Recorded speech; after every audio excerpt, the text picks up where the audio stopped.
The night I realized I no longer belonged in my own family did not arrive with shouting or slammed doors. It came quietly, wrapped in polite smiles, warm lighting, and the hum of conversations that never paused long enough to include me. I had traveled across the country believing that presence still meant something, that effort could bridge distance, and that showing up would be enough to remind everyone that I was still part of them. Instead, the moment I stepped into that room, I understood how invisible I had become. No one looked up with recognition, no voice called my name. It was as if my absence had already been accepted long before my arrival. I stood there for a moment, holding myself together, scanning faces that once felt familiar but now looked past me with ease. I told myself not to overthink it, not to let exhaustion color my perception. Yet the feeling did not fade. It settled deeper as I searched for my place at the table and found none reserved for me. That empty space carried more weight than words ever could. It confirmed something I had tried to ignore for years, that I had been slowly erased, not through conflict, but through indifference. When I approached my father, hoping for reassurance, his response stripped away the last layer of denial I had clung to. There was no confusion in his eyes, no apology waiting behind hesitation. His dismissal was effortless, delivered with a certainty that told me this exclusion was intentional. In that moment, every sacrifice I had made replayed in my mind. The money I sent, the patience I practiced, the silence I endured, and the countless times I convinced myself that love sometimes looked like endurance. None of it mattered anymore. The realization landed all at once. Belonging cannot exist where respect is absent. What hurt most was not the rejection itself, but how normalized it had become. I recognized the pattern stretching back years, shaped by subtle shifts, quiet compromises, and my own willingness to accept less than I deserved. I had mistaken obligation for connection, and mistaken tolerance for love. That night forced me to see the truth clearly. I was not being misunderstood or overlooked by accident. I was being sidelined because my presence disrupted a dynamic that thrived on my silence and compliance. As I walked out, I expected anger or tears to follow me, but instead there was a strange calm. The noise of the room faded behind me, and for the first time, the quiet did not feel empty. It felt honest. I realized that staying would have required me to betray myself, to sit at a table where I was tolerated only as long as I remained invisible. Leaving was not dramatic, it was necessary. Later, alone with my thoughts, the weight of that night settled fully. Grief surfaced, not for what had happened, but for what I had hoped would still be possible. I mourned the family I believed I had, the version of belonging I had chased for years. Yet beneath that grief was clarity. I finally understood that love does not demand constant proof, nor does it punish you for asserting your worth. A family that requires you to shrink is not a place you can truly belong. That night marked the end of my attempts to earn space where none was offered. It taught me that belonging begins with self-respect, not sacrifice. Walking away did not mean I stopped caring. It meant I stopped accepting harm in the name of loyalty. I did not lose my family that night. I lost the illusion that enduring exclusion was the price of love. And in its place, I gained something far more grounding, the freedom to choose myself without apology.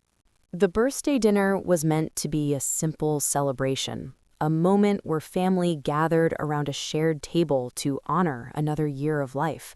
Instead, it became the night that quietly unraveled years of unspoken truths.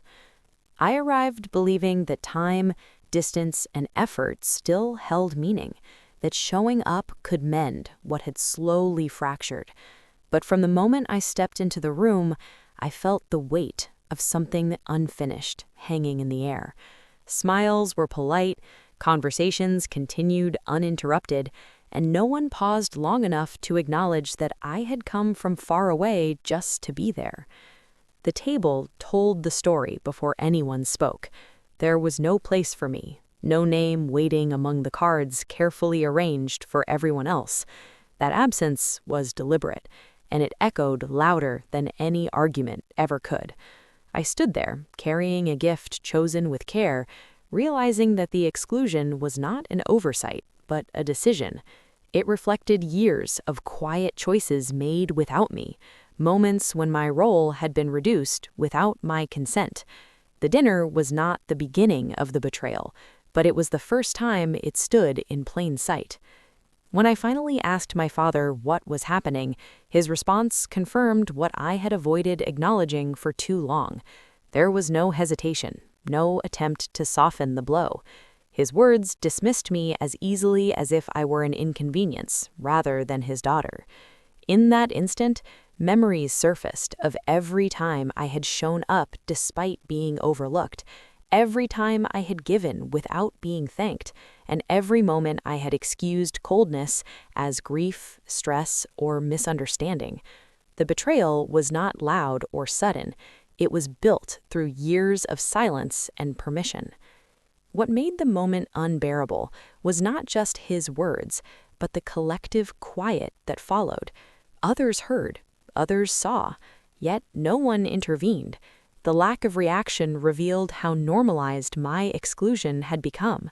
Silence can be a form of agreement, and that night it confirmed that the erosion of my place in the family had been happening in full view. The dinner exposed how easily loyalty had been redefined and how comfort had taken precedence over fairness. As I stepped away from the table, clarity replaced confusion. I realized that the betrayal did not stem from a single person or event. It grew from a system that benefited from my effort while denying my presence. I had been dependable, supportive, and accommodating, and those qualities had been quietly repurposed into expectations rather than appreciation. The dinner simply removed the final layer of denial I had wrapped around that truth. Leaving the restaurant felt like crossing an invisible line I had avoided for years. I did not raise my voice or demand explanations. There was nothing left to argue once the truth stood so plainly in front of me. The betrayal lay not in the rejection itself, but in how long it had been allowed to exist without acknowledgement. I understood then that staying would only reinforce the role they had assigned me, one that required sacrifice without dignity. That birthday dinner did more than celebrate another year of life. It illuminated the cost of silence and the damage caused by unspoken consent. It showed me that betrayal does not always arrive through dramatic confrontations or broken promises. Sometimes it reveals itself through neglect, through decisions made in your absence, and through the ease with which people accept your erasure. That night, I stopped questioning my worth and started recognizing the truth. The years of quiet betrayal had finally spoken, and once heard, they could no longer be ignored. What began as an act of care slowly transformed into something unrecognizable. The financial support I offered was never meant to create leverage or obligation. It came from concern, from a desire to ease a burden I believed my father was struggling to carry after loss reshaped his life. At first, the transfers felt like a quiet extension of love, something I did without expectation or announcement. I told myself that helping was natural, that family stepped in when circumstances demanded it. I did not realize how quickly generosity could be reshaped into entitlement. Over time, the tone surrounding the support shifted. What was once acknowledged with gratitude became assumed, and the warmth attached to it faded into procedure. If a payment was delayed, even briefly, the response carried impatience rather than understanding. The conversations no longer centered on connection or well-being, but on timing and consistency. I felt less like a daughter and more like a resource, valued for reliability rather than presence. The emotional distance grew alongside the financial dependence, and each transfer reinforced a role I never agreed to play. As another voice gained influence in the household, the dynamic hardened further. The support was no longer framed as a choice or an act of kindness, but as a responsibility attached to my identity. It was presented as proof of respect, as something expected of a dutiful daughter rather than appreciated as a personal sacrifice. Any hesitation was met with moral framing, turning boundaries into accusations and care into obligation. That subtle manipulation made disagreement feel selfish, and over time it taught me to silence my discomfort. The control did not announce itself openly. It appeared through expectations disguised as norms, through guilt disguised as concern, and through authority disguised as family unity. Decisions were made with the assumption that my contribution would continue indefinitely, without discussion or transparency. I was excluded from conversations that involved the very resources I provided, yet held accountable for maintaining the stability they created. The imbalance was stark, though I struggled to name it because it had been normalized through repetition. What made the situation more painful was the realization that my support enabled dynamics that diminished me. The money did not strengthen bonds or create security in the way I had hoped. Instead, it insulated behavior that avoided accountability and allowed others to exert control without consequence. My efforts were used to maintain appearances rather than address underlying issues.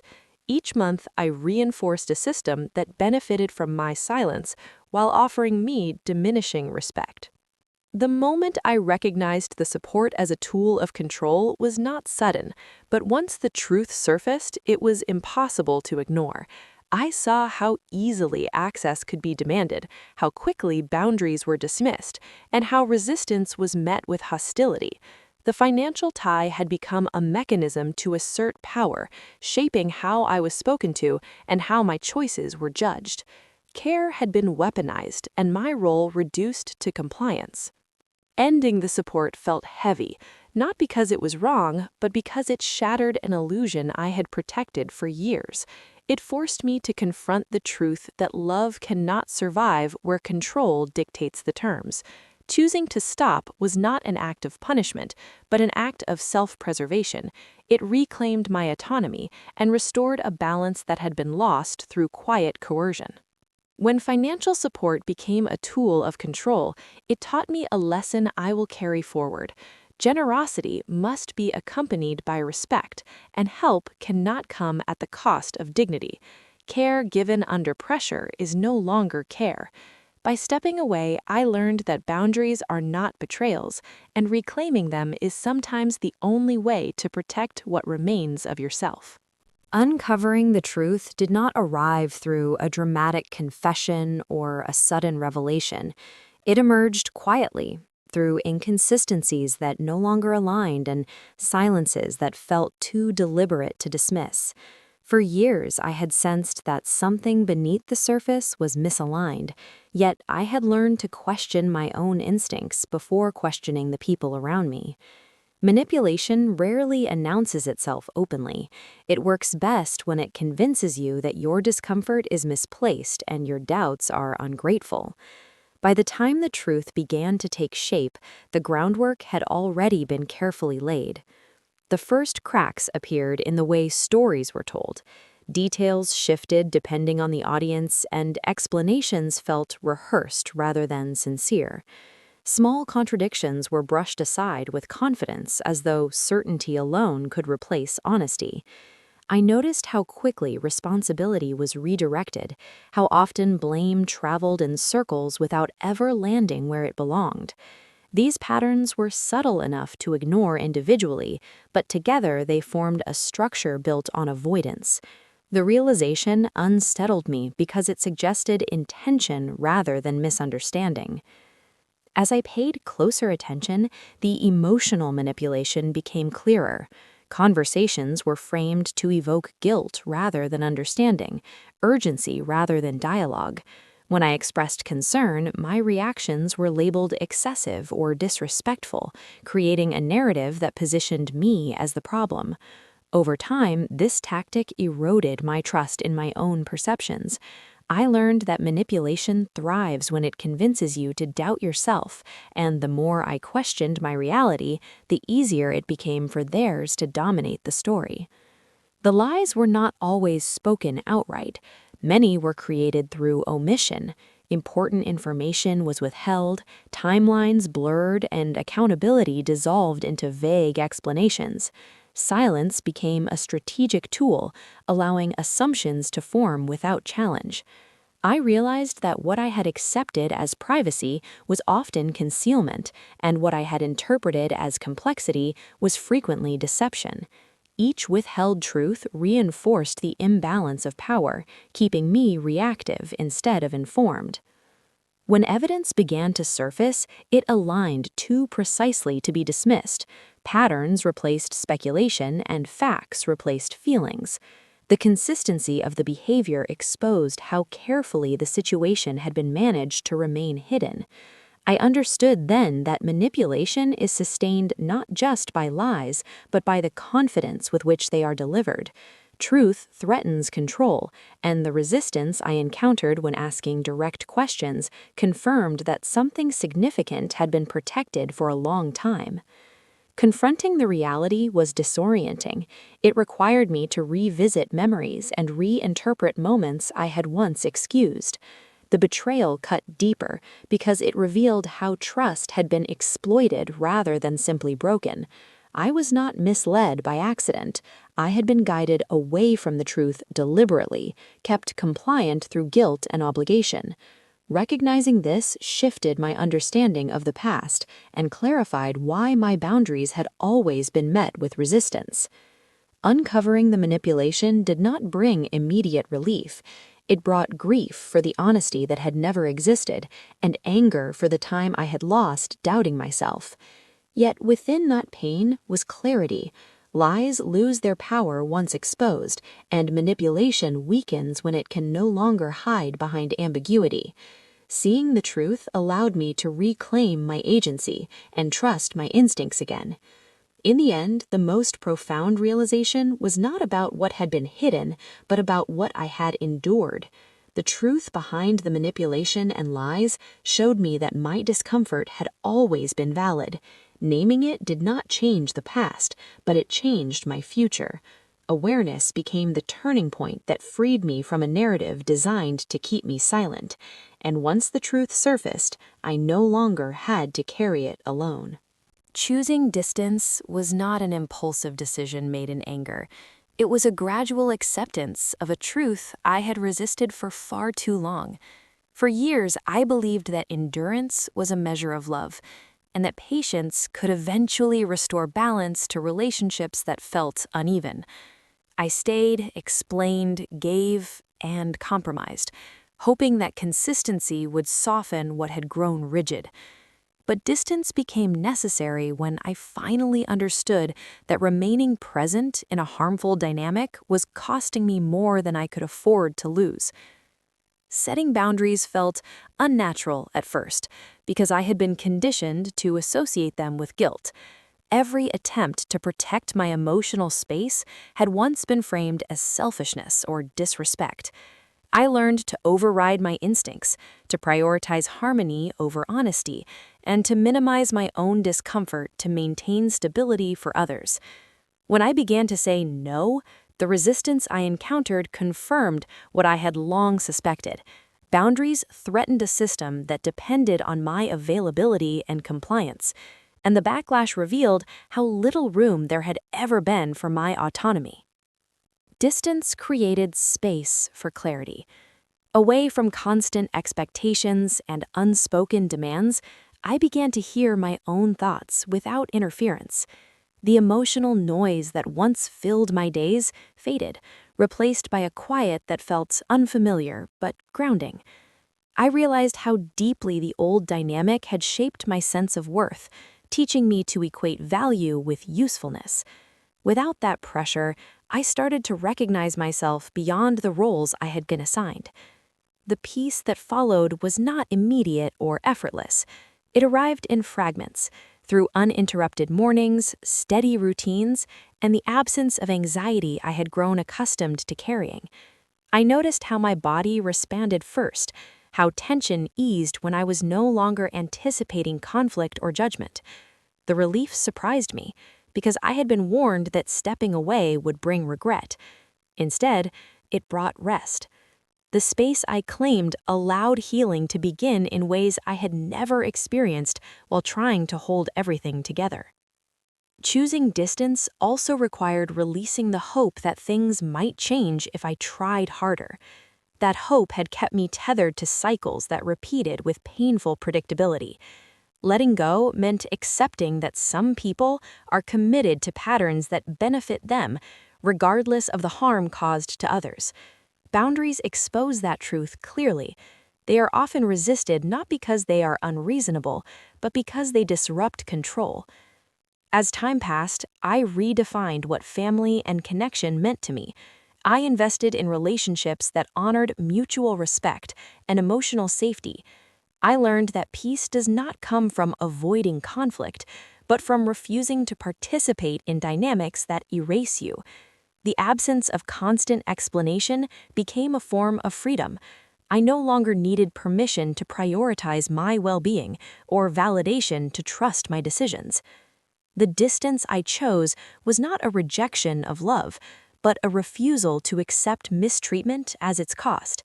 It was an acknowledgement that proximity without respect is more damaging than separation. Boundaries did not harden me. They softened the parts of me that had been worn down by years of emotional labor. They allowed me to show up fully where I was valued, instead of depleted. In choosing distance, boundaries, and the peace I was denied, I reclaimed ownership of my life. The calm that followed confirmed what I had been afraid to believe. Peace is not something you earn through sacrifice. It is something you protect through courage. Walking away was not a failure of loyalty, but an act of self-respect that finally allowed me to breathe, heal, and move forward without carrying the weight of what was never mine to hold.